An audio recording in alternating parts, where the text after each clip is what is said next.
Padre, queremos darte muchas gracias por darnos de nuevo la oportunidad de estar aquí en esta conferencia del Instituto de Expositores. Gracias, oh Señor, por el baluarte que ha sido esta iglesia durante tantos años, defendiendo en alto tu palabra, poniendo tu palabra en un estandarte. Y ahora te rogamos, oh Señor, que tú nos ayudes a cada uno de nosotros como creyentes a amar tu palabra, desear tu palabra, vivir conforme a tu palabra y sobre todas las cosas, oh Señor, amar de todo corazón al Cristo que en tu palabra se revela, porque en su nombre te lo pedimos. Amén y amén. Primera de Pedro, capítulo 1, versículos 22 hasta el capítulo 2, versículo 3. Dice así la palabra del Señor: habiendo purificado vuestras almas por la obediencia a la verdad mediante el Espíritu, para el amor fraternal no fingido, amaos unos a otros entrañablemente de corazón puro, siendo renacidos no de simiente corruptible, sino de incorruptible, por la palabra de Dios que vive y permanece para siempre, porque toda carne es como hierba, y toda la gloria del hombre como la flor de la hierba se seca, la flor se cae, mas la palabra del Señor permanece para siempre. Y esta es la palabra que por el Evangelio os ha sido anunciada. Desechando pues toda malicia, todo engaño, hipocresía, envidias y todas las detracciones, desead como niños recién nacidos la leche espiritual no adulterada, para que por ella crezcáis para salvación, si es que habéis gustado la benignidad del Señor. Si yo les preguntara o les pidiera en esta tarde que se pusieran de pie, todos los que están aquí, que se sienten plenamente satisfechos con su vida espiritual, que se pongan de pie todos los que crean haber llegado ya al tope de su madurez en Cristo. Yo estoy seguro que casi, y digo casi por si acaso hay alguno aquí que se quiera poner de pie, yo estoy seguro que casi nadie aquí se pondría de pie. Y si alguno de ustedes se pone de pie, por lo menos ya sabemos que hay alguien autoengañado entre nosotros. Porque la vida cristiana está supuesta a ser una vida en constante crecimiento hasta que lleguemos a la presencia del Señor. Así que comenzando por el que les habla y siguiendo por todos ustedes, aquí nadie ha llegado. Aquí nadie ha llegado. De hecho, cuando Pablo escribe su carta a los Filipenses, hablando precisamente acerca del tema de la madurez cristiana, ¿qué dice el apóstol Pablo? No que ya lo haya alcanzado, eso es Pablo hablando, o que ya haya llegado a ser perfecto, sino que sigo adelante a fin de poder alcanzar aquello para lo cual también fui alcanzado por Cristo Jesús. Y Pablo aclara: hermanos, yo mismo no considero haberlo ya alcanzado, pero una cosa hago, olvidando lo que queda atrás y extendiéndome a lo que está delante, prosigo hacia la meta, al premio del supremo llamamiento de Dios en Cristo Jesús. Filipenses capítulo 3, versículos 12 al 14. La vida cristiana es una carrera que termina con la muerte. Y ningún creyente puede darse el lujo de dejar de correr hasta el final. Ahora, el problema es que muchos que profesan ser cristianos han sido infectados con el fatalismo. Nunca confundan fatalismo con el hecho de creer en la soberanía de Dios. Nosotros creemos que Dios es soberano, pero eso no nos hace fatalistas. Como bueno, lo que va a pasar, y no importa lo que yo haga, o lo que yo deje de hacer. Bueno, eso es fatalismo. Y lamentablemente dentro de las iglesias cristianas hay personas que son fatalistas. Es decir, ellos han llegado a creer que están condenados a la mediocridad, a quedarse estancados donde están espiritualmente hablando. Tal vez otros creyentes viven en mejores condiciones que yo, o recibieron una crianza diferente a la mía, o simplemente no tuvieron una vida tan pecaminosa como la que yo viví antes de ser cristiano. Pero mi caso es diferente. Yo estoy condenado a ser lo que soy. Ya yo llegué a donde iba, y creo que es mejor reconocer mis limitaciones antes que seguir intentando llegar a ser lo que yo no soy y lo que nunca voy a poder llegar a ser. Bueno, eso es fatalismo. Y tal vez no todos lo expresan de esa manera, ¿verdad? Pero esa es la actitud con la que asumen sus vidas cristianas. Estos creyentes tienen una teología basada en sentimientos, en sus experiencias pasadas y no en lo que Dios nos dice en su palabra. Pastores, que ya yo lo he intentado y vuelvo y me caigo. Entonces, ¿para qué volverlo a intentar? Mi experiencia pasada es lo que está determinando cómo yo vivo mi vida cristiana en el presente y cómo yo creo que debo vivir mi vida cristiana en el futuro. Pero yo no debo vivir mi vida cristiana a la luz de mis experiencias. Yo debo vivir a la luz de lo que dice Dios en su palabra.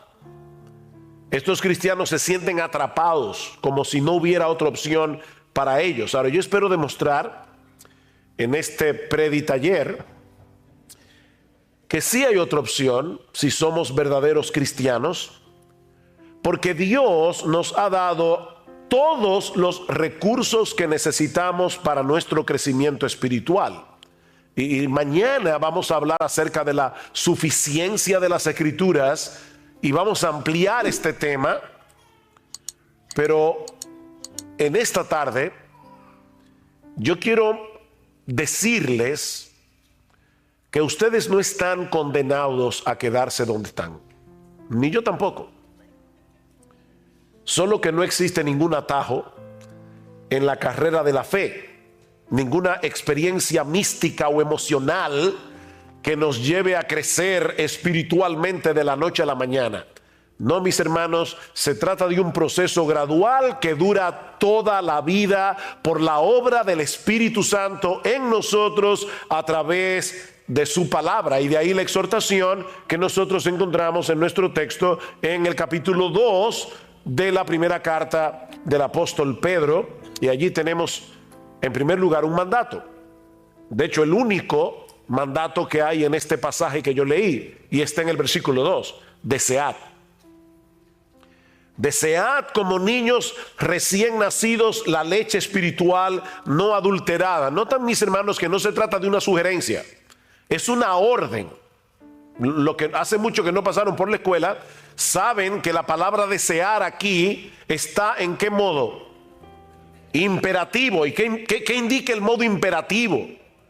Es un mandato, es una orden de parte de Dios. De manera que si tú eres un cristiano y en este momento tienes muy poco apetito por la palabra de Dios, Dios te está ordenando aquí a que comiences a desearla más. Dios te lo ordena. Noten que Pedro no nos está diciendo aquí que debemos leer la Biblia o memorizar la Biblia o estudiar la Biblia o incluso enseñarle la Biblia a otros. Por supuesto, debemos hacer todo eso. Debemos leer la Biblia, debemos memorizar la Biblia, debemos estudiar la Biblia, debemos enseñar la Biblia a otros. Pero ¿qué es lo que Pedro nos está ordenando aquí? Que la deseemos. Y ese es el enfoque, ese es el énfasis de mi taller. No es cómo leer la Biblia, no es cómo estudiar la Biblia. Lo que yo quiero que veamos en esta tarde es que debemos desear la Biblia, desear la palabra de Dios. Esta palabra transmite la idea de algo que se anhela fervientemente, algo que deseas con tal intensidad que ninguna otra cosa de este mundo sería capaz de satisfacer ese anhelo. El anhelo por la Biblia. Se trata de algo que percibes como una necesidad tan vital como el aire que respiras. De ahí la analogía o la comparación que usa Pedro. ¿Cómo debemos desear la leche espiritual de la palabra? ¿Cómo? Como niños recién nacidos. Y por si acaso, Pedro no nos está diciendo aquí que si tú eres un nuevo creyente, un niño que acaba de nacer en la fe, debe desear la palabra de Dios. No. No importa que tengas 5 meses de nacido o que tengas 80 años como cristiano. Todo creyente debe desear la leche espiritual no adulterada, como los niños recién nacidos desean la leche materna. No es que Pedro esté hablando de nuevos creyentes. No, él está diciendo a todos los cristianos deben desear la palabra de Dios como los niños recién nacidos desean la leche espiritual. Los niños nacen con un dispositivo puesto por Dios que los lleva a desear la leche materna como ellos no desean ninguna otra cosa de este mundo. Porque sus vidas dependen de eso. Por eso alguien decía que los niños vienen de fábrica con un desorden obsesivo compulsivo por la leche materna. Un desorden obsesivo compulsivo. Ellos no quieren otra cosa.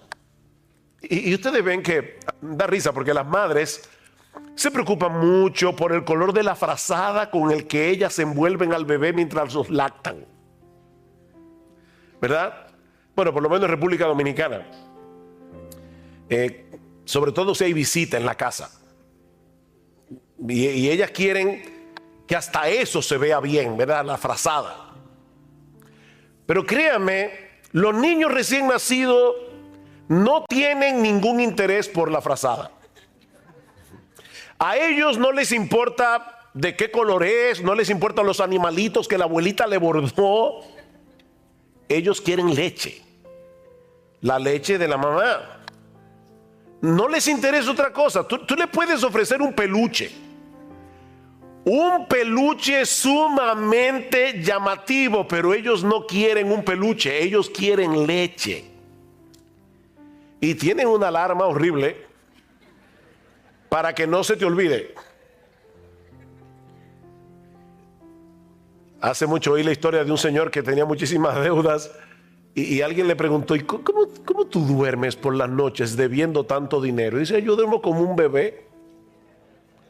De verdad, dice: sí, despierto cada 3 horas llorando, porque eso es lo que hacen los bebés. Los bebés despiertan cada 3 horas. Yo no sé por qué la gente dice dormir como un bebé, y los bebés duermen. Eso es como una alarma ahí. Y comienzan grita hasta que la mamá les da la leche. Es un desorden obsesivo compulsivo que tienen los bebés. Bueno, hermanos, Pedro nos está diciendo en este texto que es así como tú y yo debemos desear la Biblia. Oh, wow. Ya como que no da mucha risa, ¿verdad? Pedro nos está diciendo: ¿tú eres un cristiano? Desead como niños recién nacidos la leche espiritual no adulterada, como los niños desean la leche de la mamá. Dice el salmista en el Salmo 19, versículo 10, que la palabra de Dios era para él más deseable que el oro, que mucho oro afinado, y era para él más dulce, y más dulce que la miel que destila del panal. Y lo mismo expresa el autor del Salmo 119. Algunos creen que el autor del Salmo 119 era Esdras, el escriba. Pero sea quien haya sido el autor del Salmo 119, mis hermanos, este hombre escribió un poema de amor dedicado a la Biblia. Lean el Salmo 119 con eso en mente y se van a dar cuenta que es un poema de amor. Un hombre enamorado de la Biblia. Y solamente por citar algunos textos del Salmo 119, versículo 16, me deleitaré en tus estatutos y no olvidaré tu palabra. Versículo 20, quebrantada está mi alma, anhelando tus ordenanzas en todo tiempo. Versículo 47, me deleitaré en tus mandamientos, los cuales amo. Versículo 72, mejor es para mí la ley de tu boca que millares de piezas de oro y de plata. Versículo 97, oh cuánto amo tu ley, todo el día es ella mi meditación. Versículo 131, abrí mi boca y suspiré porque anhelaba tus mandamientos. Versículo 162, me regocijo en tu palabra como quien haya un gran botín. Eso es desear como niños recién nacidos la leche espiritual no adulterada. Y créame, tuve que seleccionar algunos textos del Salmo 119. Ahora, yo sé que el fatalista que hay en ti dice que eso no es posible. Nadie puede darle una orden a mis deseos para que yo desee lo que ahora no deseo. Es como pedirle a un paralítico que camine. Él no puede caminar por más que tú se lo ordenes, porque él tiene un problema que le impide caminar. Bueno, depende de quién se lo ordene. Porque en Juan capítulo 5 nosotros encontramos la historia de un paralítico que tenía 38 años sin poder caminar, pero Jesús le ordenó que caminara. ¿Y saben qué pasó? Él caminó. Así que sí, se le puede dar una orden a un paralítico para que camine, depende de quién se la dé. Porque si es Jesús, camina. Y es Dios el que nos está dando la orden de que deseemos su palabra. Esa es la diferencia que hay entre la ley y el evangelio. En el evangelio hay mandamientos, lo mismo que en la ley. La diferencia es que el mandamiento te da, que el evangelio te da los recursos que la ley no te da para que tú puedas obedecer los mandamientos. Esa es la diferencia. Hay un poema de Juan Bunyan que ilustra perfectamente este contraste entre la ley y el evangelio. Voy a traducir libremente el poema, pero en inglés lo que dice es, yo sé que muchos de ustedes conocen inglés, dice, Run, John, run, the law commands, but give us neither feet nor hands. Far better news the gospel brings, it bids us fly and give us wings. ¿Qué es lo que dice Bunyan? Corre, Juan, corre. La ley ordena, pero no nos da ni pies ni manos. Una noticia mucho mejor nos trae el evangelio, porque nos invita a volar y nos da alas. Nos invita a volar y nos da alas. No sé cuántos de ustedes han leído las Confesiones de Agustín. Si no la han leído, de verdad deberían leerla. No es un pecado mortal no leerla, es venial, pero deberían leerla. Pero en las Confesiones de Agustín hay una oración que Agustín le hace a Dios. Él le dice a Dios, concédeme lo que mandas y mándame lo que quieras. Concédeme lo que mandas y mándame lo que quieras. Somos nosotros los que debemos obedecer los mandamientos de Dios. Somos nosotros los que debemos usar los medios de gracia que Él nos ha provisto para crecer espiritualmente, como leer la Biblia, por ejemplo. Pero de antemano nosotros sabemos que no vamos a poder avanzar ni un solo paso en nuestra vida cristiana si no es en dependencia del Espíritu Santo. Así que no te quedes paralizado donde estás. Reconoce tu impotencia delante de Dios, pero clama por su ayuda y amparado por la fe en sus promesas, sigue corriendo. Señor, yo no tengo en este momento mucho apetito por leer tu palabra. Díselo al Señor. De hecho, Él ya lo sabe porque Él conoce tu corazón. Señor, yo no tengo mucho apetito en este momento por leer tu palabra, al menos no con ese desorden obsesivo compulsivo con el que los niños recién nacidos desean la leche de su mamá. Pero yo te ruego, Señor, que abras mis ojos para que yo pueda ver las maravillas de tu ley. Porque esa es una de las cosas que te van a llevar a desearla más. Cuando tú veas las maravillas que están encerradas en este libro, Señor, yo te ruego que me lleves a anhelarla más que a millares de oro y plata. Mientras tanto, Señor, por la fe yo voy a leer tu palabra, aunque ahora no la desee, porque yo sé que es por medio de ella que tú vas a hacer la obra en mí de desearla. O sea, fíjate lo que estoy diciendo. No te estoy diciendo, bueno, pues quédate sin leer la Biblia, dedícate a orar hasta que te venga el deseo. No, lo que te estoy diciendo es, confiésale a Dios tu deseo, tu falta de deseo, pídele que te haga desearla, y comienza a leerla, porque es a través de la lectura de su palabra que Dios te va a dar el deseo por la Biblia. Y eso nos lleva a nuestro segundo encabezado del texto. Pedro no se limita a darnos una exhortación o un mandamiento para que deseemos la Biblia, la leche espiritual no adulterada, sino que también nos da una muy buena razón para hacerlo. Si ustedes notan el versículo 1 del capítulo 2, dice, desechando, ¿qué? Pues, desechando pues. ¿Ustedes recuerdan lo que decía Josías esta mañana de que porque la Biblia es inspirada, cada palabra cuenta? Bueno, aquí hay un pues que no está de más. De hecho, no sé cuántos de ustedes tienen la Biblia de las Américas. ¿Quiénes tienen aquí la Biblia de las Américas? Ok, ¿cómo comienza el capítulo 2? Porque no comienza de esta forma. ¿Cómo comienza? Por tanto. Exacto, comienza con un por tanto. ¿Qué quiere decir eso? Que lo que Pedro va a decir ahora acerca del deseo que debemos tener por la palabra está conectado con lo que él ha venido diciendo antes. Por eso yo comencé a leer desde el versículo 22 del capítulo 1, porque ese es el contexto del pasaje. ¿Qué dice Pedro? Versículo 22 del capítulo anterior. Habiendo purificado vuestras almas por la obediencia a la verdad mediante el Espíritu para el amor fraternal no fingido, amaos unos a otros entrañablemente de corazón puro, siendo renacidos o habiendo nacido de nuevo, no de simiente corruptible, sino de incorruptible, por medio de la palabra de Dios que vive y permanece para siempre.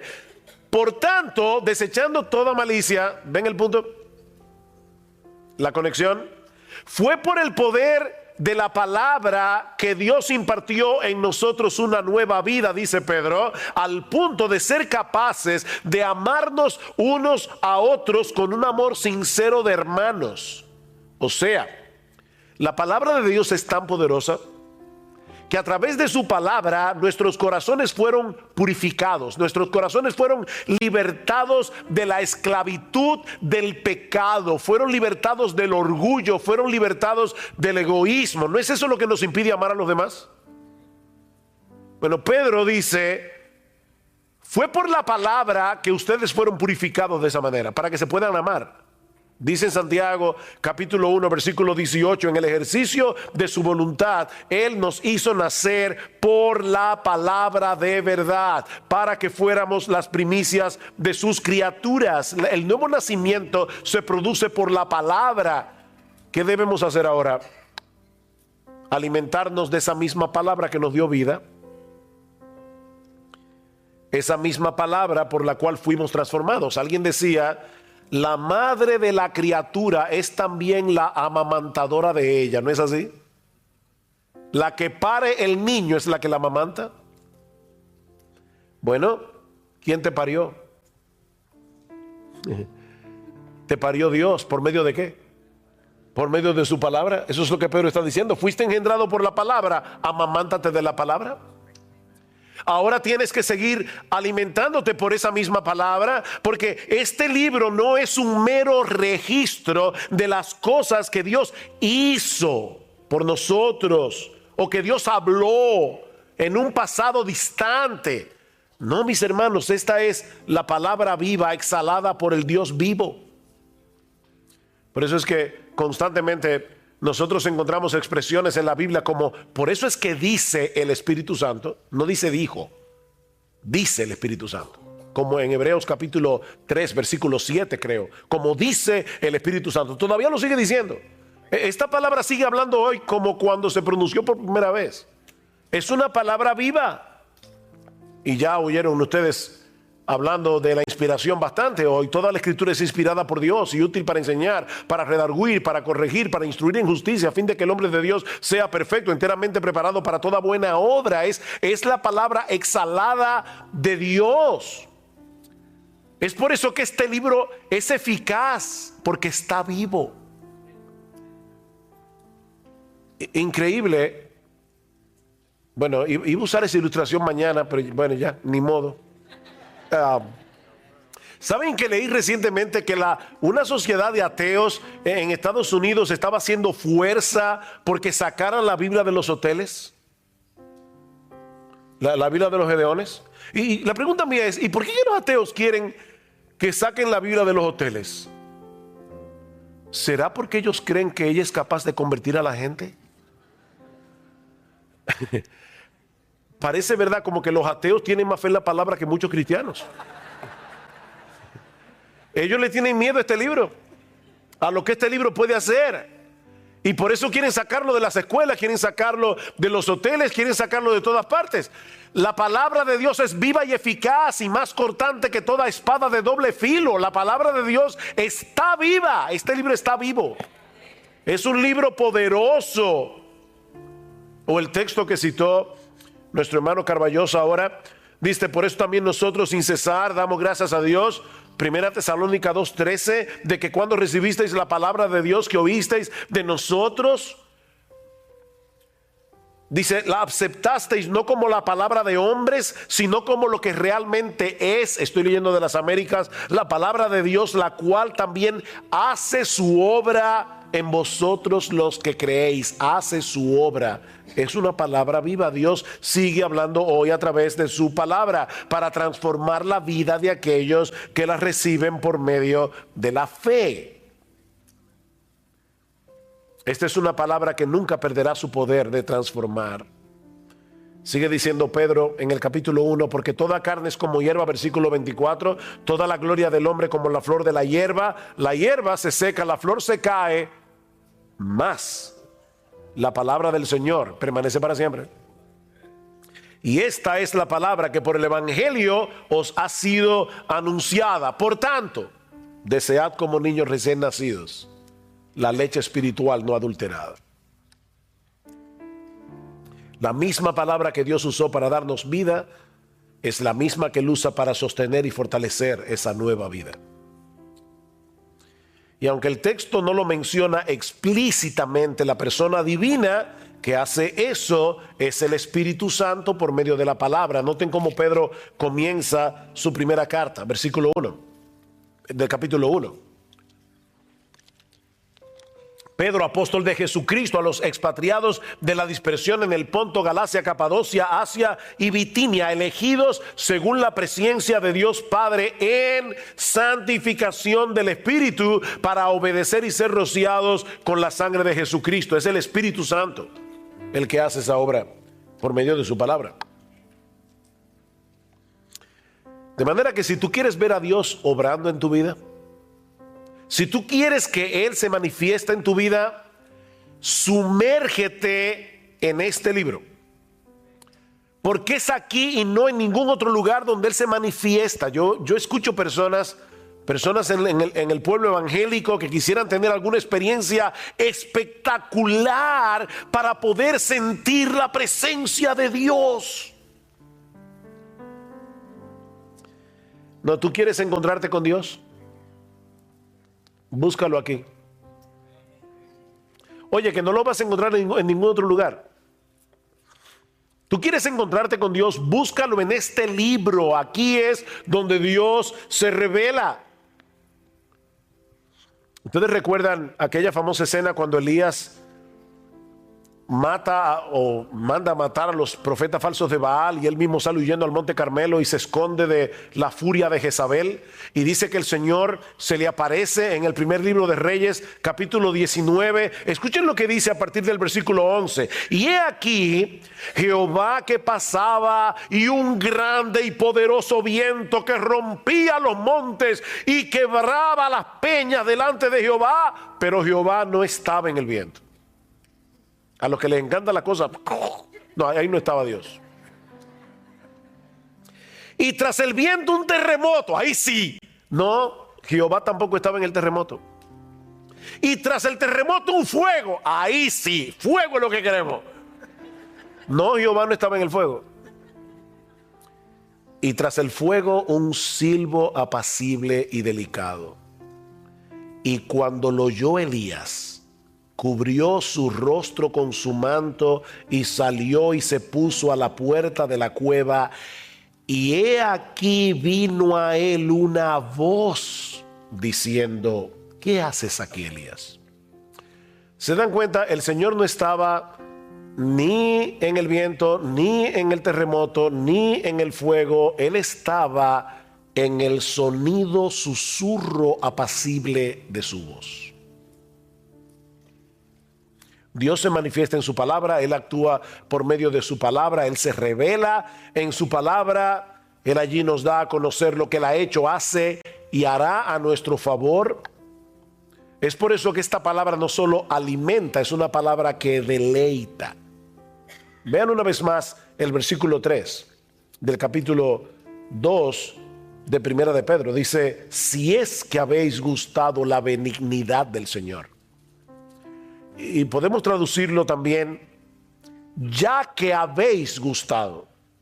No es que lo pone en dudas, es una cláusula en griego que se puede traducir como algo afirmativo. Ya que habéis gustado de la bondad del Señor. ¿En qué ustedes creen que Pedro estaba pensando? ¿Qué texto bíblico del Antiguo Testamento creen ustedes que Pedro estaba pensando cuando escribió eso? Pueden decir el texto, aunque no sepan la calle ni el número de la casa. Gustad y ved que es bueno Jehová, dichoso el hombre que en él confía. Salmo capítulo 34, versículo 8. Probablemente Pedro estaba pensando en eso. Gustad, probad que Dios es bueno. Es dichoso el hombre que confía en un Dios tan bueno como nuestro Dios. Ahora déjenme hacerles una pregunta. ¿En qué lugar nosotros podemos saborear la bondad del Señor? Porque Pedro y el salmista están diciendo: vengan y saboreen la bondad del Señor para que puedan confiar en Él.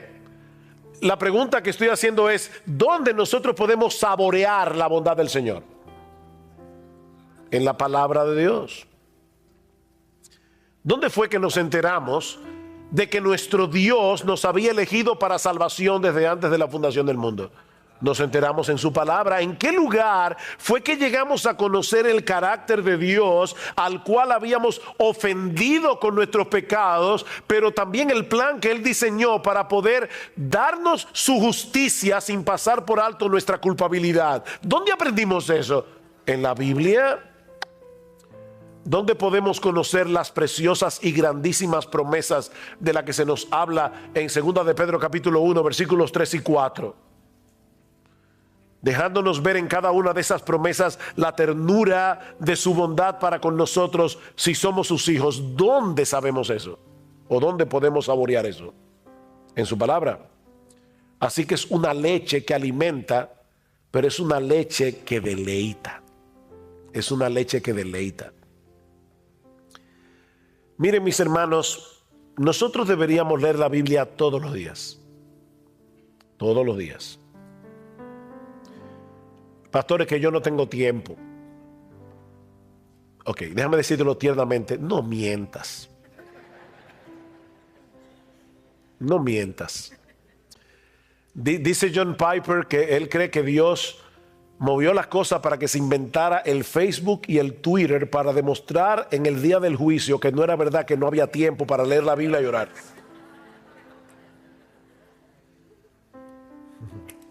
No mientas. No hay tiempo. Lo que pasa es que el tiempo para leer la Biblia no se encuentra, se hace en tu agenda. Tú tienes que apartar el tiempo para leer tu Biblia y debes hacerlo todos los días, porque nosotros necesitamos este alimento todos los días. Nadie en su sano juicio dice voy a comer una vez al mes. Eso sí, el día que coma me voy a dar un atracón. No. Tú comes todos los días, 3 veces al día. Bueno, tú debes leer la Biblia todos los días. De verdad, todos los días. Si se puede leer la Biblia todos los días, se puede. Pero no lo hagas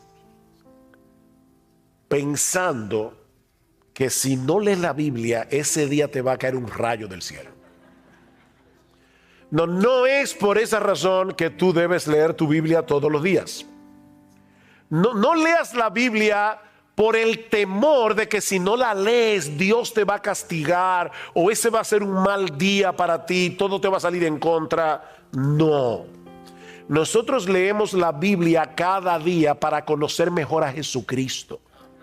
Nosotros leemos la Biblia cada día para conocer mejor el diamante del Evangelio, que tiene demasiadas aristas y hay que verlo por todos lados para entenderlo cada vez mejor. ¿Saben para qué? Para que Cristo sea cada vez más precioso para nosotros.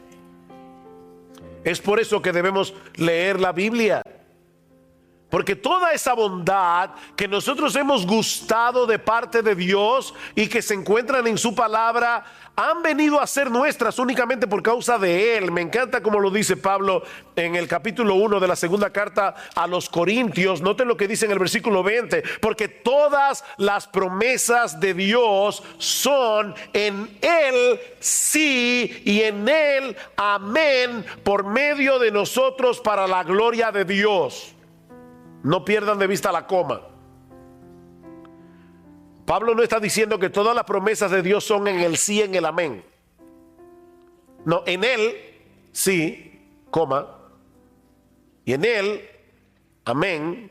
¿En quién? Todas las promesas de Dios son sí, amén. En Cristo Jesús. Sin Cristo nosotros no tendríamos derecho a apropiarnos de ninguna promesa bíblica. Así que cada vez que tú leas una promesa en la Biblia, aunque esté en el Antiguo Testamento, piensa en Jesús. Jehová es mi pastor, nada me faltará. Wow, qué hermoso. Bueno, esa promesa no es para ti si tú no estás en Cristo. Y por lo tanto, esa promesa habla de Cristo. Cualquier promesa que haya en la Biblia son en Él sí y en Él amén. Por lo tanto, ¿por qué tú debes leer la Biblia todos los días? Para enamorarte más de Jesús, que hace posible que Dios te trate con bondad y no con juicio, ya que habéis gustado la benignidad del Señor, la bondad del Señor. Por eso es que debes desear como niño recién nacido la leche espiritual no adulterada, porque esa bondad la gustas aquí es donde se gusta esa bondad. Porque es aquí que nos muestran a Cristo como el mediador que hace posible que todas las promesas de Dios sean sí y amén para nosotros. Así que ya hemos visto 2 cosas. Hemos visto la exhortación o el mandato, desead como niños recién nacidos. La razón, ya que habéis gustado la bondad del Señor y la gustaste aquí. Pero veamos ahora, en tercer lugar, los obstáculos. Los obstáculos. Hay algunas cosas que estropean nuestro apetito por la Biblia. Y lo encontramos en el versículo 1. Desechando pues toda malicia, todo engaño, hipocresía, envidias y todas las distracciones, desead como niños recién nacidos. Aquí está el problema. Ven, el problema no es falta de tiempo. No. El problema está en el versículo 1. Desechen esto. Y la palabra que se traduce aquí como desechar da la idea de quitarse algo de encima, como cuando uno se quita una ropa sucia, una ropa contaminada. El tiempo del verbo que Pedro usa aquí nos muestra que se trata de una acción enérgica, una acción determinante. Desecha de una vez por todas esos pecados que están destruyendo, que están estropeando, que están minando tu apetito por la palabra de Dios. Desecha esos pecados.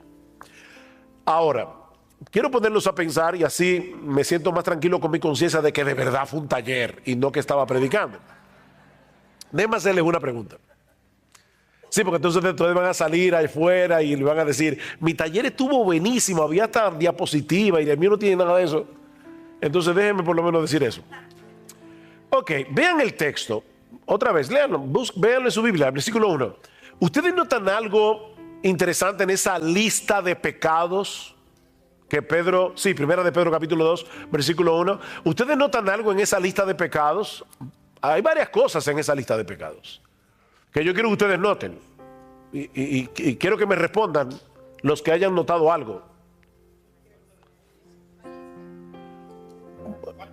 No, pero de la lista en sí, entera. ¿Qué ven ustedes en la lista como un todo? Esa es la pregunta. Perdonen que usted no hice la pregunta correctamente. Bueno, son pecados, obviamente.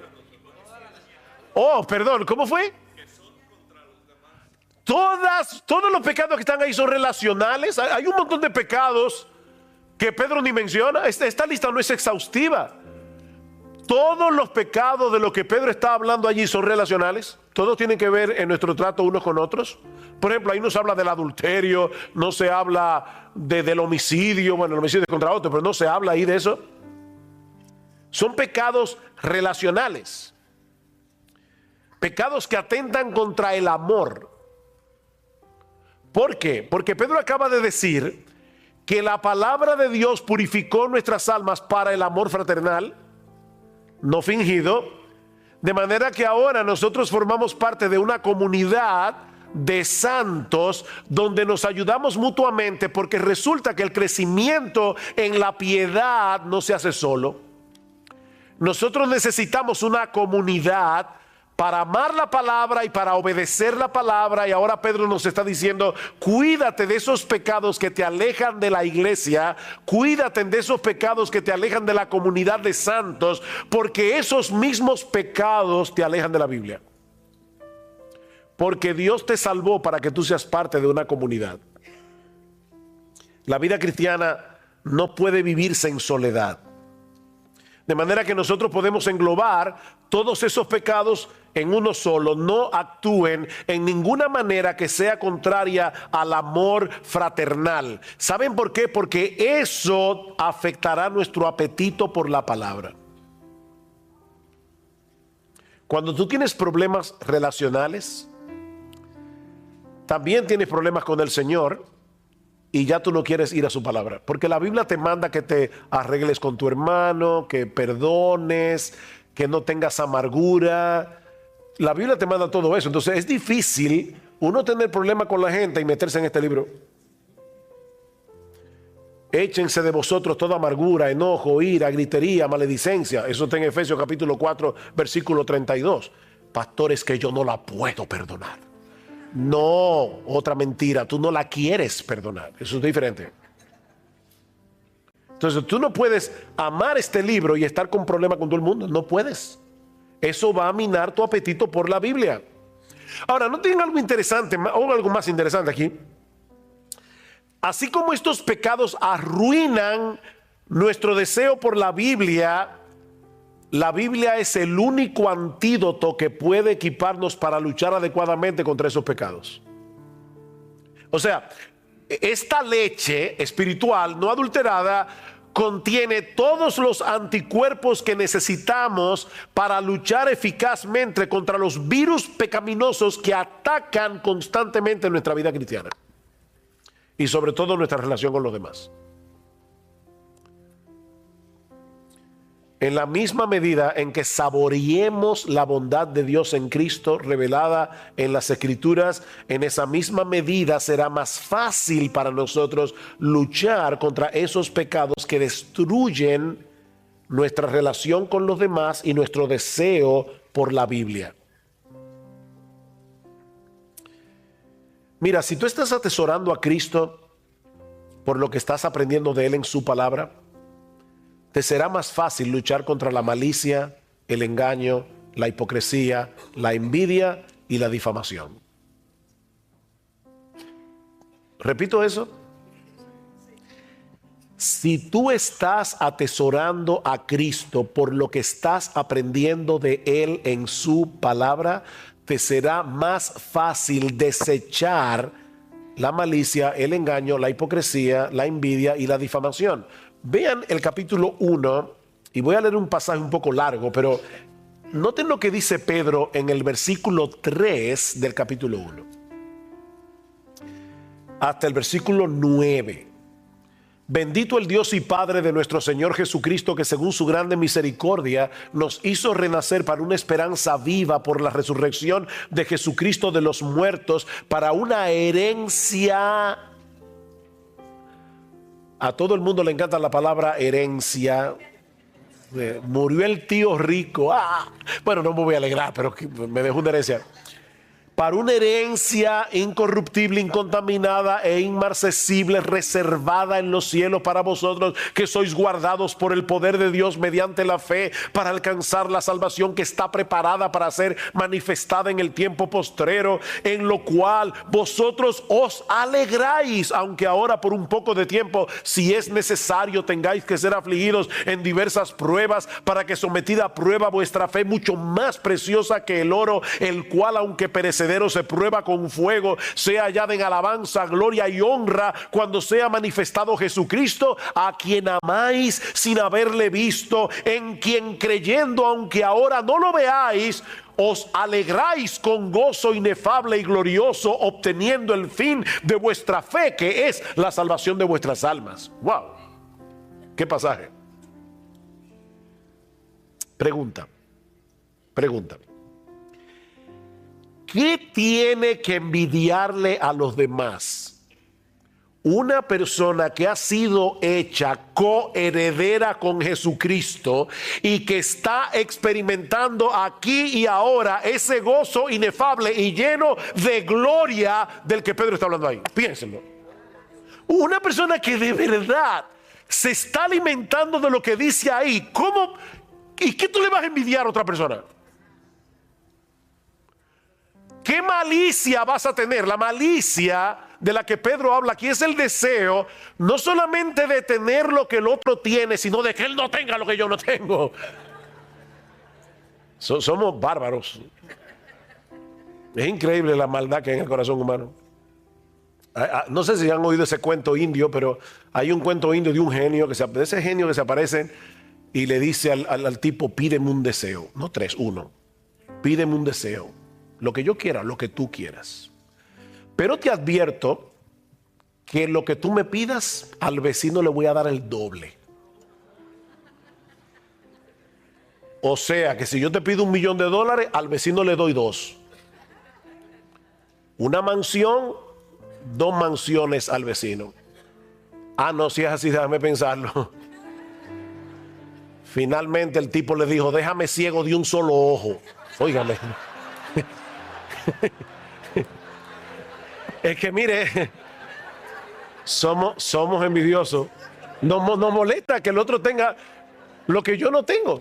Ahora, de verdad, y no me digan: no, pastor, yo desde que me convertí nunca he envidiado a nadie. Mentiroso, eso no es verdad.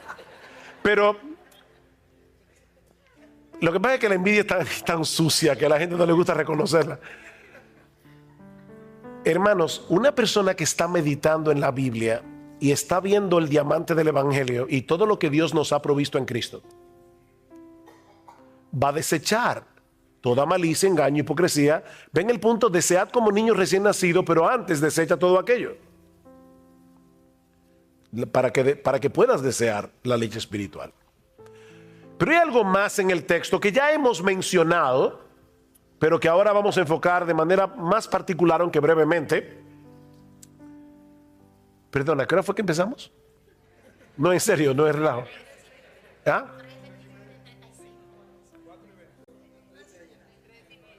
¿Y a qué hora que tenemos que? A las 5 que tenemos. Ah, no, estamos bien, estamos bien. Ok. Ya vimos, ¿qué vimos? La exhortación del texto, desead como niños recién nacidos. La razón, fuiste engendrado por la palabra, desea la palabra, los obstáculos. Ahora veamos el resultado. ¿Qué sucederá si en dependencia del Espíritu Santo luchamos por desechar de nuestra vida los pecados que se mencionan en el versículo 1, mientras nos alimentamos apropiadamente de la leche espiritual no adulterada? ¿Qué va a pasar? Vean otra vez el versículo 2. Desead como niños recién nacidos la leche espiritual no adulterada, para que por ella crezcáis para salvación, ya que habéis gustado la benignidad del Señor. Todos nosotros sabemos que el nacimiento es apenas el comienzo de una vida, que ahora debe desarrollarse hasta alcanzar la madurez. Bueno, lo mismo ocurre con la salvación. Todo verdadero creyente es alguien que ha experimentado el nuevo nacimiento por medio del poder de la palabra de Dios, pero la conversión es apenas el comienzo, dice Pedro. Ahora debemos crecer para el pleno desarrollo de nuestra salvación. Dios tenía un propósito en mente cuando nos salvó, y la única manera de seguir avanzando hacia ese propósito es a través de la obra del Espíritu Santo en nosotros por medio de su palabra. Esta es la espada del Espíritu. Dios, el Espíritu, obra por su palabra. ¿Cuál es el propósito que Dios tenía en mente cuando nos salvó? ¿Cuál era? Pero formarnos a la imagen de Cristo. ¿Recuerdan Romanos 8:28? Sabemos que a los que aman a Dios todas las cosas les ayudan a bien.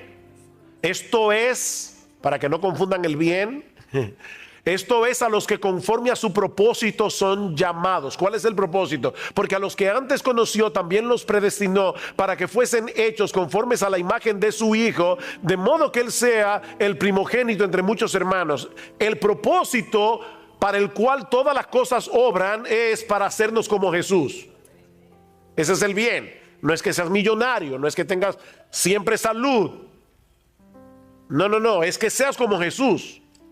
Ese es el bien, porque fue con ese propósito que el Señor nos escogió. He usado esta ilustración muchas veces, pero no encuentro otra mejor. Una vez le preguntaron al gran escultor renacentista Miguel Ángel.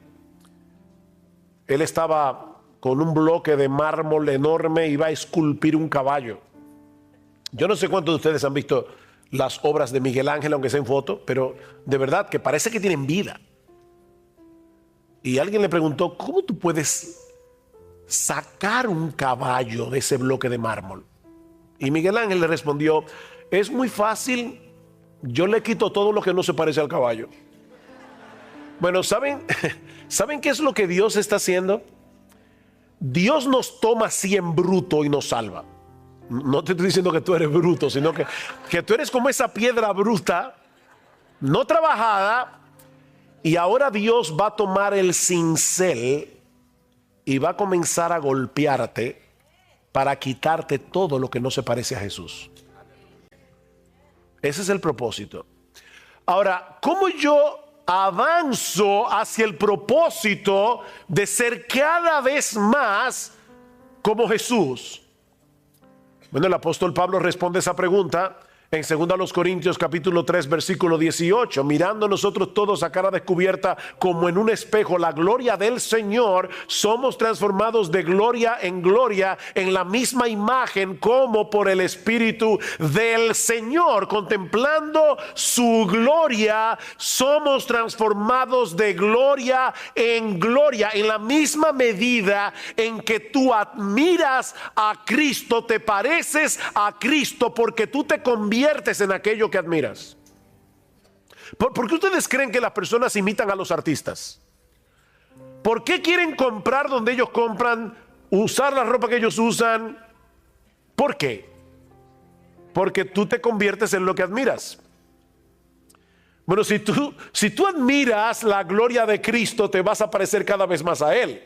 Mirando su gloria, somos transformados de gloria en gloria en la misma imagen. Ahora la pregunta es, ¿y dónde nosotros vemos la gloria de Jesús?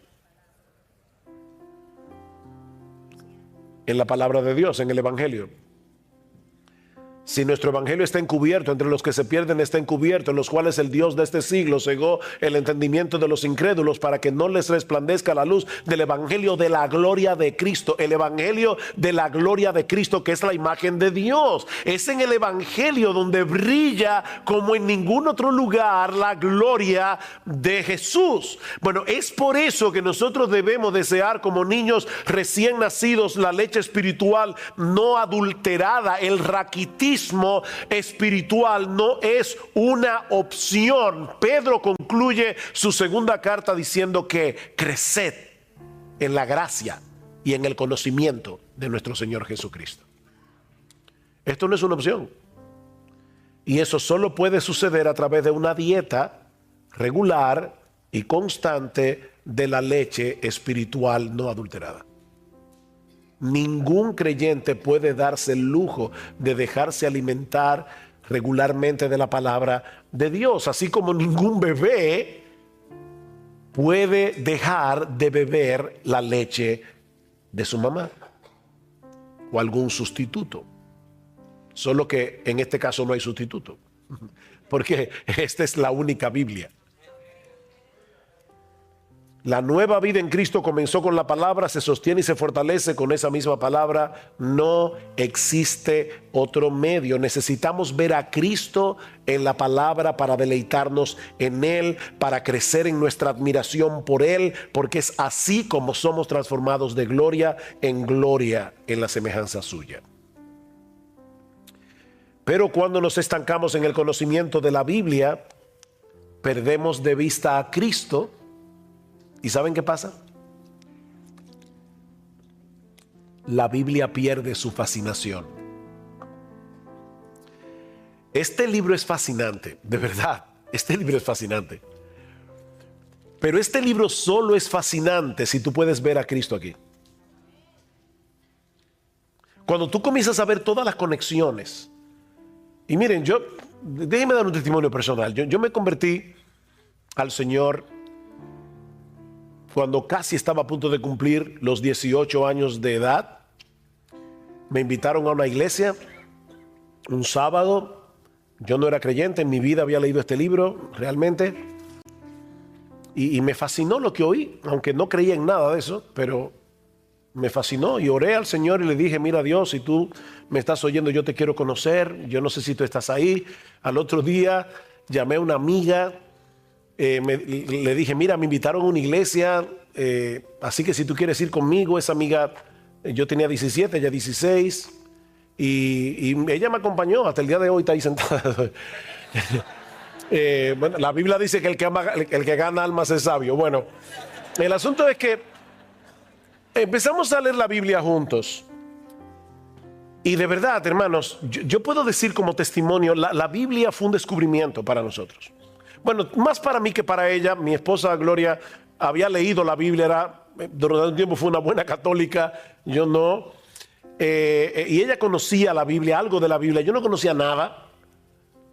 Y realmente, de verdad, para los dos, cuando comenzamos a leerla regularmente, fue una fascinación, hasta el punto que ya a los 8 meses de haber visitado por primera vez una iglesia, yo había leído la Biblia completa en los 8 meses. Y de ahí en adelante, de verdad, perdón, Dios sabe por qué digo esto, no me estoy gloriando de nada, yo creo que eso es la gracia de Dios, pero yo recuerdo muy pocas veces en estos 41 años que yo haya dejado de leer la Biblia un solo día. Y miren, mis hermanos, de verdad, nunca me he cansado de leer la Biblia, porque es que es imposible descubrir todo lo que hay aquí. No importa cuántos años tú tengas leyendo la Biblia todos los días, este libro es fascinante. Un siervo del Señor que murió hace unos años y había escrito casi como 50 libros, sobre la Biblia, cuando estaba muriendo, dicen que él le dio gracias a Dios, diciendo: gracias, oh Dios, porque en todos estos años siendo creyente me permitiste conocer la tapa de tu precioso libro. La tapa. Pero si tú pierdes de vista a Jesús en este libro, el libro va a perder su fascinación. Así que no dejes de leer la Biblia, no dejes de estudiar la Biblia porque tu apetito haya disminuido. No cometas ese error. Más bien recupera tu apetito y tu salud espiritual, desechando lo que te apartó en un principio de la Biblia y volviendo a la Biblia. No dejes de leer la Biblia porque no tienes apetito. No, pídele a Dios que te dé apetito. Pero desecha no la Biblia, sino el pecado que te alejó de ella. Y sigue leyendo la Biblia.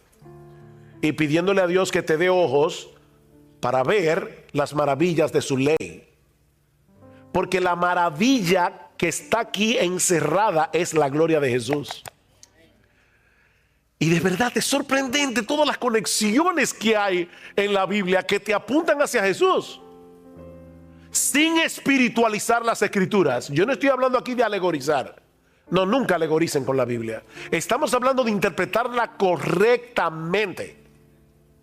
De interpretar la Biblia correctamente. Déjame hacerte una pregunta. Si Dios ahora mismo te diera la opción de obtener en este momento todo lo que tu corazón desea, todo, pero haciendo desaparecer de tu vida la Biblia por completo. Te voy a dar todo lo que tú quieras, pero no mi palabra. Tú no vas a tener una Biblia para leer, tú no vas a tener una iglesia donde te la van a predicar fielmente. Es más, yo voy a borrar de tu memoria todo lo que tú sabes de la Biblia hasta el día de hoy. Todo lo que tú has leído, lo voy a borrar de tu memoria. ¿Cuál sería tu elección? Yo sé que si tú eres un verdadero creyente, vas a decir como algunos han dicho ya: no, Señor, no. Jesús lo es todo y la palabra no me des lo que yo quiero, dame tu Biblia. Pero si nosotros creemos eso, ¿por qué no leemos la Biblia más asiduamente? ¿Tú te das cuenta de la necesidad que tienes de la Biblia? Si ahora te vieras amenazado de que te la quitaran, tú verías que la Biblia es un tesoro. Pero ahora la tenemos en qué sé yo cuántas versiones, en el iPad, en el celular, en todas partes. La Biblia ahora está más a la mano que nunca. De hecho, no puedes leerla porque te levantaste tarde, vas camino al trabajo, el tránsito aquí en Los Ángeles es difícil. Óyela, escúchala, que la Biblia oída también es la Biblia. Ponla que te la lea el teléfono. Algunos dicen, ¿saben que eso se llama teléfono inteligente? Algunos dicen que esto es lo único inteligente que alguna gente tiene, pero son inteligentes, son aparaticos. Coge este aparatico, baja la Biblia y oye la Biblia. Es un tesoro. Y tú la necesitas como el niño recién nacido necesita la leche de su mamá. Léela diariamente, léela diariamente. Léela en oración, léela con atención, léela para aprender más de Cristo. Léela para aprender más de Cristo, para aumentar tu admiración por Él. Déjame darte un ejemplo. Estás leyendo el libro de los Jueces y llegas a ese horripilante pasaje donde un hombre llega con su concubina a la ciudad de Gabá, la violan, la muchacha muere y el tipo la parte en 12 pedazos y envía un pedazo a cada una de las tribus de Israel. ¿Dónde está Cristo ahí?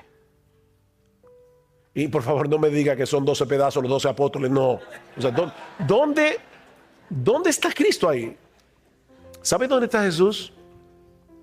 ¿Qué dice el libro de los Jueces? ¿Cómo termina? En aquellos días no había rey en Israel. Cada cual hacía lo que bien le parecía. Israel necesitaba un rey. Y el libro de Jueces te lleva a Ruth, y el libro de Ruth te lleva a David. Pero entonces cuando llegamos a Samuel y comenzamos a leer de David, uno dice, ¿qué le pasó a David? David no era el rey que nosotros necesitábamos. No era Josías, que fue uno de los grandes reyes de Israel. No era Ezequías. No, el rey que nosotros necesitamos es a Jesús, el hijo de David. Entonces tú puedes leer Jueces, y leer de Levita y la concubina y decir, yo necesito un rey que gobierne mi corazón. Y ese rey es Jesucristo, ya fue enviado para que gobierne mi alma, porque si no, yo viviría como el tiempo de los jueces, yo haría lo que bien me pareciera. Yo necesito un rey que me gobierne, y ese rey es Jesús. Entonces, fíjense, sin alegorizar el texto, el libro de los jueces está ahí para mostrarnos nuestra necesidad de un rey. Y todo el Antiguo Testamento está allí para demostrarnos que ninguno de los reyes de Israel era el rey. Era para prepararnos para Jesús. Lee la Biblia con los ojos puestos en Jesús y lo vas a encontrar sin espiritualizar el texto.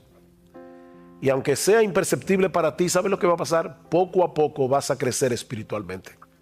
Tu carácter irá conformando cada vez más al carácter de Jesús mientras contemplas el resplandor de su gloria en el Evangelio. Así que esta es mi invitación a todos ustedes para concluir. Gustad y ved que es bueno el Señor. Dichoso el hombre que en Él confía. Tenemos 20 minutos. Preguntas. Sí, hermano.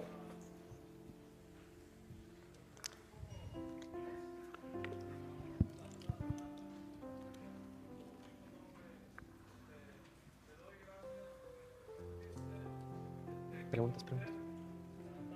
Ajá.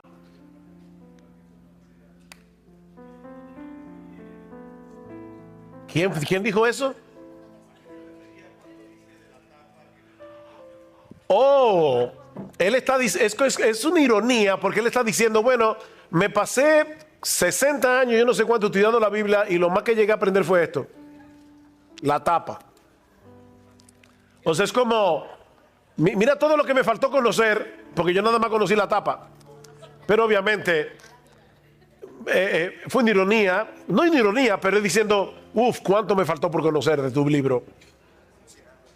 Eso lo dijo John Rice. Vamos a tener las preguntas aquí con el micrófono. Vamos a hacer una fila. Vamos a hacer una fila aquí y vamos a ir pasando el micrófono. Entonces. El hermano está aquí. Sí, yo estaba buscando de dónde sale esa voz misteriosa. Por acá estamos. Acá. Otra pregunta. Aquí está el hermano. Sí. Levantando la mano. Sí. Sugel, hay un dicho que dice que entre gitanos no se leen las manos.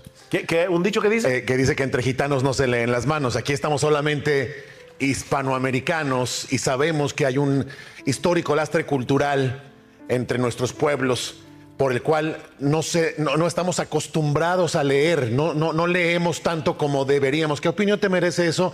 ¿Y cómo podríamos aplicar todo esto de lo que has hablado, que es valiosísimo, a un pueblo que tradicionalmente, históricamente, no está relacionado con los libros? Gracias por la pregunta. Primero, noten que ni siquiera en el texto griego dice: desead como niños recién nacidos la leche espiritual no adulterada, a menos que tú seas latinoamericano. Eso no está en el texto original. Así que cuando la Biblia dice desead como niños recién nacidos, ya Dios sabía de antemano que los latinoamericanos íbamos a existir, y Dios sabía que no íbamos a ser muy dados a la lectura. Pero aún así dice desead como niños recién nacidos la leche espiritual no adulterada. Yo creo que el problema es no percibir la necesidad que tenemos de la Biblia. El hábito de lectura es algo que se desarrolla y se desarrolla poco a poco. Yo te diría, no comiences a leer muchos capítulos de la Biblia si no tienes el hábito de lectura. Pero ¿sabes qué, mi hermano? Es mejor que leas una pequeña porción cada día a que no leas la Biblia en una semana y entonces un día te leas 10 capítulos. Porque vas a formar el hábito poco a poco. Entonces lee una porción, pero léelo recordando que la Biblia es un libro como cualquier otro libro y no es un libro como cualquier otro libro. ¿Qué significa eso? Bueno, significa la Biblia no es un libro como cualquier otro libro porque este libro fue inspirado por Dios. Pero la Biblia sí es un libro como cualquier otro libro porque debes leerlo como se lee cualquier libro. ¿Cómo tú lees un libro? Así. O sea, tú tomas, voy a leer Los Miserables de Víctor Hugo. ¡Pum! Jean Valjean está huyendo. ¿Y quién es Jean Valjean? Bueno, si tú hubieras leído el libro desde el principio, supiera quién es Jean Valjean y por qué está huyendo. Bueno, la Biblia se lee así. De hecho, nosotros tenemos en el Nuevo Testamento cartas. ¿Cómo tú lees una carta? Te llegó una carta de tu novia. Ya no llegan cartas, pero antes llegaban cartas. Te llegó una carta. ¿Cómo tú la lees? Un párrafo hoy. Mañana lees otro párrafo y ya te olvidaste del párrafo que leíste ayer. No, tú lees la carta entera. Lee la carta. Pues la carta a los romanos, ¿saben qué es? Una carta. Es la carta a los romanos, es la carta a los corintios, es la carta a los efesios. Bueno, léelo como una carta. Léelo de principio a fin. No habrá Efesios 2. A ver, no. O sea, no es un horóscopo. Esto no es un horóscopo. Es un libro. Entonces léelo como tú lees cualquier otro libro, pero poco a poco y vas formando el hábito de lectura.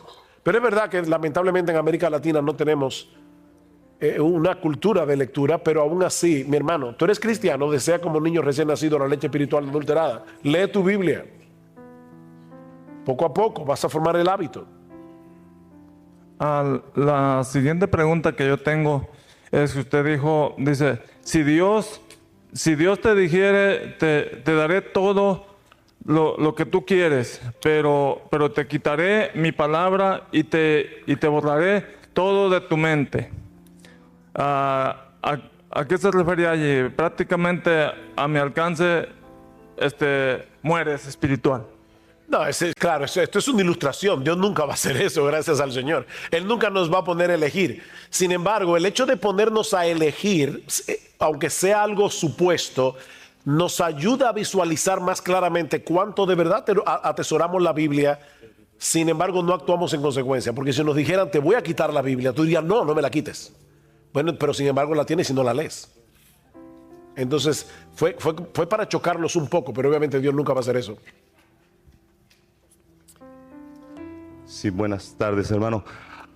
Ya nos fuimos, pasaron 15 días o 20. La mayoría de los que estamos, pues escuchamos un taller, pero no dimos atención, hermano, y no estamos leyendo en nuestra casa la palabra de Dios. Ya estamos en ese momento. ¿Qué nos dice la Biblia? ¿Qué nos dice el Señor en esta condición?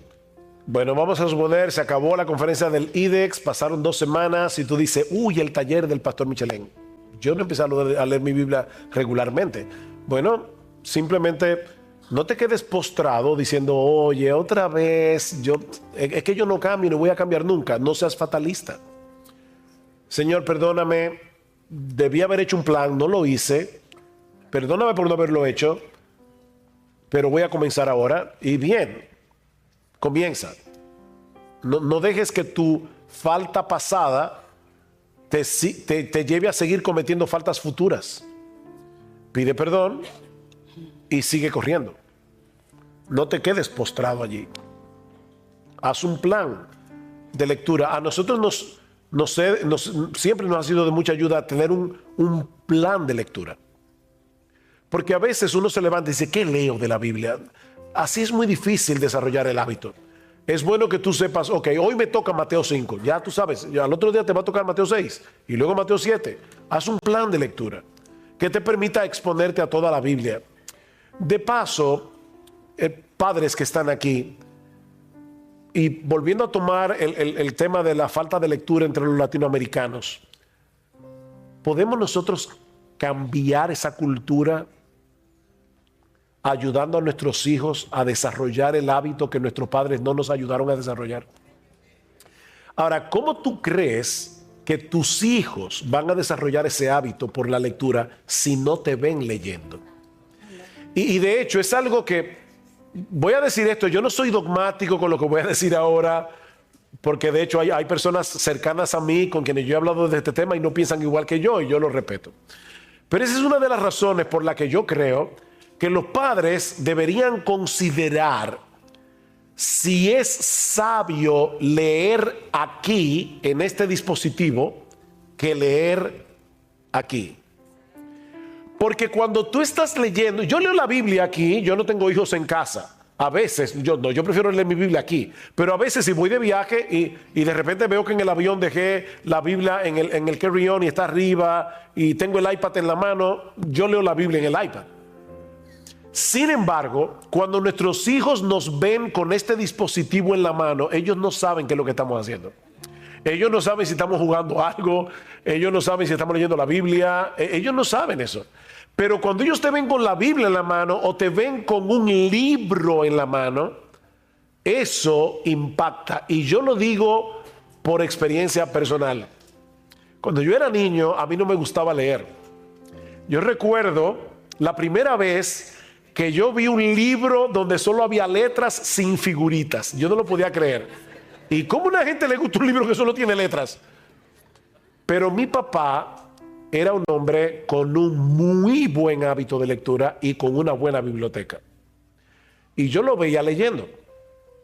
Y luego él influyó en mis hermanos mayores y entonces yo veía a mis hermanos mayores leyendo.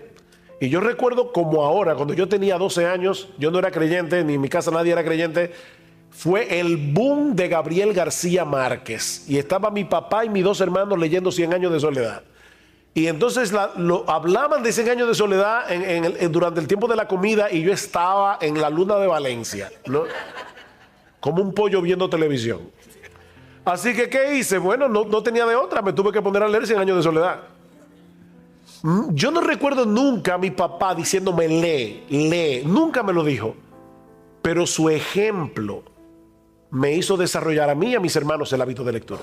Su ejemplo. Y yo les digo a ustedes, padres que están aquí, que la nueva generación que va a surgir no surja con el defecto de la nuestra. Cambiemos eso en América Latina. ¿Cómo? Leyendo. Hermano, yo sé que la leche puede ser adulterada con cualquier otra sustancia, pero quisiera saber algunos ejemplos cómo la leche espiritual es adulterada. De muchas maneras. De hecho, eso es lo que el diablo está tratando de hacer todo el tiempo, adulterar la leche espiritual. Porque cuando el evangelio es aguado, cuando le quitan al evangelio elementos como el infierno, el arrepentimiento, la fe, se está aguando la leche espiritual o se está adulterando la leche espiritual. De hecho, mañana vamos a hablar un poco de eso. Yo voy a comenzar con un cuestionario como este. ¿A cuántos de ustedes alguna vez hubieran querido hacer la Biblia más potable? Quitarle ciertas partes a la Biblia para hacerla más potable al inconverso. Bueno, hay gente que está haciendo eso. Yo no hablo del pecado. Yo quiero que la gente se sienta tranquila en mi iglesia. Eso es adulterar la leche espiritual y hay muchas formas de hacerlo. Gracias, hermano. Yo creo que el uso de la psicología en la iglesia, hay mucha psicologización en la predicación actual y eso es adulterar la leche espiritual. Mi pregunta va más dirigido a, pues yo me acuerdo en la universidad que estudiaba cierto movimiento filosófico o no sé, literario, y ya tenías una visión preconcebida o cierta tendencia a creer las cosas de cierta manera por lo que ya habías estudiado. Yo lo que quisiera saber es, como cristiano, he estudiado la Biblia y pues gracias a Dios siempre he leído desde niño porque pues, así ha sido mi historia, ¿no? Pero no quiero tener una idea, estudiar teología para tener una idea preconcebida, de manera que cuando lea la Biblia yo quiera imponer mi idea a lo que está escrito. ¿De qué manera logro yo que no pase eso? Porque hay diferentes movimientos teológicos, los cuales siempre me llevan a tener una tendencia, ¿no? Y yo lo que quiero es llegar, ahora sí, bien. Es una buena pregunta. Nadie llega a la Biblia con la mente completamente en blanco. O sea, no trates de decir, voy a quitarme todo mi bagaje teológico, porque no es verdad, no lo vas a poder lograr. Todos nosotros tenemos concepciones ya en la mente. Sin embargo, si tú te concentras en el texto y no estás buscando probar tu concepción, sino entender lo que el texto dice, y lo vas a entender por la gramática. Fíjense como yo decía hoy, bueno, desechando pues, bueno, ese pues me está diciendo que esto que está aquí está conectado con lo anterior, que es lo que dice anteriormente. Entonces yo voy a estar buscando que la gramática me guíe a la interpretación correcta del texto y no buscar en la Biblia probar lo que ya yo creo de antemano. Ahora, yo vuelvo y repito, todos nos acercamos a la Biblia con ideas en la mente, pero estamos ahora estudiando el texto. Y yo voy a fijarme bien de cerca lo que el texto en verdad dice. Y le voy a orar al Señor que me abra mis ojos, que me dé entendimiento para entender las Escrituras. Yo creo que no hay otra forma. Y puede ser que el texto bíblico afiance lo que tú crees, o puede ser que lo corrija, o puede ser que le dé otro matiz y tu teología va a seguir siendo moldeada. Pero hay cosas que yo creo que yo voy a morir creyendo en ellas. Por ejemplo, yo nunca voy a ver en la Biblia un texto que me lleve a no creer que Dios es soberano. O voy a ver en la Biblia un texto que me diga que la Trinidad no existe. No, ya yo sé que la Trinidad existe. Pero si yo veo un texto que parecería probar lo contrario, por ejemplo, Jesús dice, mi Padre es mayor que yo. Oh, pero ven acá, pero si hay una Trinidad y el Padre y el Hijo son iguales en deidad, ¿por qué Cristo dice que el Padre es mayor que Él? Déjame ver el contexto, a ver de qué está hablando Jesús allí. Y me voy a dar cuenta de varias cosas. La primera es que yo creo que ese texto más bien prueba la deidad de Jesús, fuertemente. Piensen, si ahora yo viniera aquí a la autoridad, señores, yo quiero, antes que nada, mi nombre es Ugel Michelén, soy uno de los pastores de Iglesia Bíblica y yo quiero decirle que Dios es mayor que yo. Y ustedes van a decir, ¿y por qué tú me dices eso? Ya yo sabía que Dios era mayor que tú. Pero el mero hecho de que Jesús diga el Padre es mayor que yo, ya eso es una declaración de deidad. Porque ¿cómo a un ser humano se le ocurre decir, miren, por si acaso, el Padre es mayor que yo? Ahora después leo y me doy cuenta, bueno, es que Cristo al encarnarse dice que se hizo hombre y el hombre se hizo un poco menor que los ángeles, de manera que Jesús se humilló, como dice en Filipenses capítulo 2, y es en ese contexto como ser humano que Jesús está diciendo el Padre es mayor que yo. Y entonces ahí yo veo, ya yo vine con la preconcepción de que hay una Trinidad y de que Jesús es Dios. Yo no me voy a quitar eso de la mente. Pero yo voy a ver en el texto por qué Jesús dijo eso en ese contexto y eso me ayuda. Gracias. Ok. Faltan 5 minutos. Pastor, una pregunta. Usted mencionó que un bebé tiene un hábito impulsivo, compulsivo, de alguna manera, por la leche. Un desorden obsesivo. Perdón, un desorden. Mi pregunta ¿es posible que una persona nacida de nuevo no tenga deseo por la palabra de Dios? Y de ser así, ¿hasta cuándo debe entrar como un indicativo y debe de empezarse la persona a cuestionar si verdaderamente ha nacido de nuevo al no desear la leche espiritual? Bueno, esa es otra buena pregunta. Yo creo que un creyente puede eventualmente ir perdiendo, como dice Pedro, el apetito por la palabra de Dios. Ahora, si una persona que ha nacido de nuevo dice, a mí no me interesa la Biblia, yo no quiero leer la Biblia, yo no tengo ningún deseo de leer la Biblia, no, yo la llevaría a cuestionar si de verdad ha nacido de nuevo. Porque amar a Dios es amar su palabra. No se puede amar a Dios sin amar su palabra. Es como que yo le diga a mi esposa, mira, mi amor, yo te amo, pero por favor no hables. ¿Cómo que no hables? O sea, pero uno se ríe, pero es como decirle a Dios, yo te amo, Dios, pero por favor no me estés hablando tanto con tu palabra. O sea, no, eso no es amar a Dios y no se puede haber nacido de nuevo sin amar a Dios.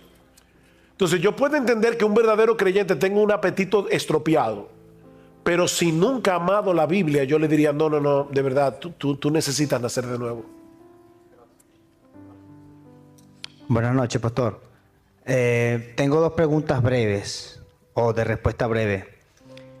Soy relativamente nuevo en Cristo, estoy en ese amor, pero en la búsqueda de la palabra, que quisiera saber si es necesario estudiar el contexto cultural de los judíos y si de ser así, ¿qué libro recomienda? La segunda es, la señora preguntaba que si la leche podría ser adulterada. Tomando en cuenta el contexto de la prédica, que la leche es la palabra, y usted estaba hablando de que podría ser el evangelio, quisiera saber si la leche adulterada podría ser alguna traducción en especial que transgiverse la escritura. Ok, en cuanto a la segunda pregunta, déjame comenzar por atrás.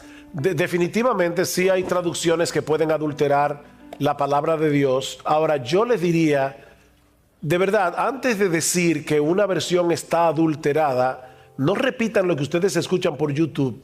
Léanla y analícenla.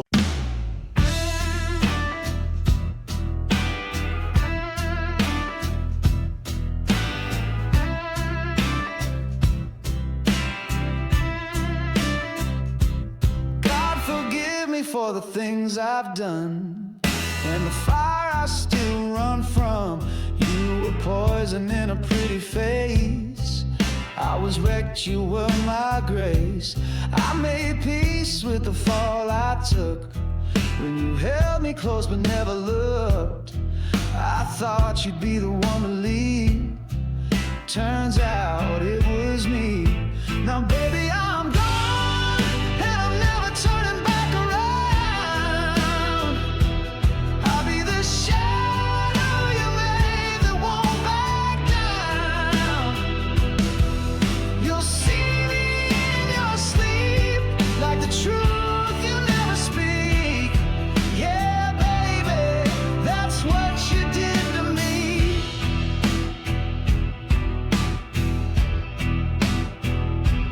I stayed up with a shattered chest, dreamed of you and your silhouette. I kissed a ghost in a photograph, but you faded out too fast.